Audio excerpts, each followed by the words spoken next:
I'm still here with Wandiri Karimi, and we're here to talk about the Africa Women's Orchestra. Such a beautiful initiative. It's all about empowering the woman. Yes. And it started in 2017. In 2017. Wow. So I am a guitarist, actually, who studied law. Yes, I am. Are you serious? I'm very serious. Let me just confess, even before we continue, I've been trying to learn guitar for the longest time. It's an easy instrument. But how do you get used to the finger thing? Because I get hurt whenever I try to, I say playing an instrument is like going to the gym. You have to keep doing it until your muscles don't forget. When you put it that way, you get it, right? I get where my gut is coming from, because I'm not, putting my time in. So I need to put my time in. Put your time in. It's like a sport. So your muscles have to remember, and you have to keep doing it. But beautiful. When I started playing guitar, I was probably like I would be in a band, and then I'd be the only girl in the band. So when Kezia and I, who's the lead conductor and the co-founder of the Women's Orchestra, we went on a tour once, and we were going with an orchestra at the time. And we had this conversation about how it was to be one of the few women or the only woman in the room, and how that feels. It's sort of like sometimes unsafe, because of course sometimes some guys just don't like having girls in their room. So we just thought, let's have a safe space for women to express themselves, a space where we can share our journeys, share our skills.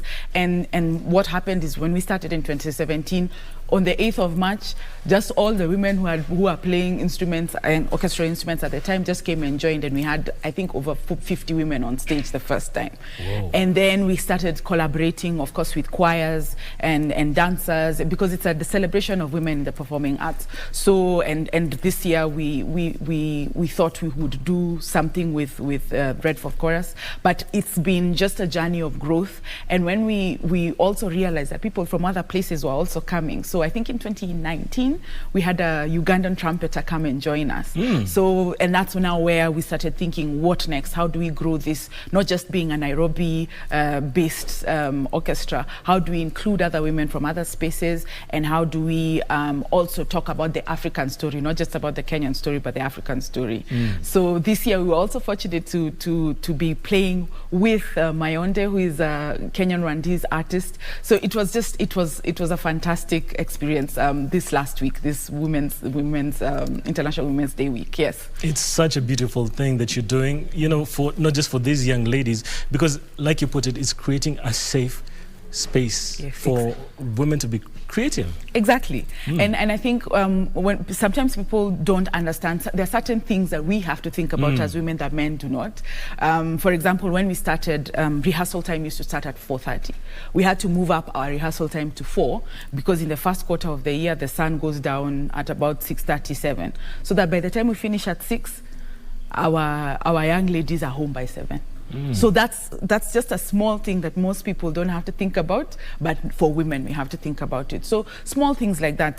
After rehearsal, how do people get home? We have to make sure everybody gets home. Your section leader needs to know, are you home yet? Guys, you just carry your instrument. Kama unataka kwenda home, kama hujafika, nobody really thinks about it. But for us,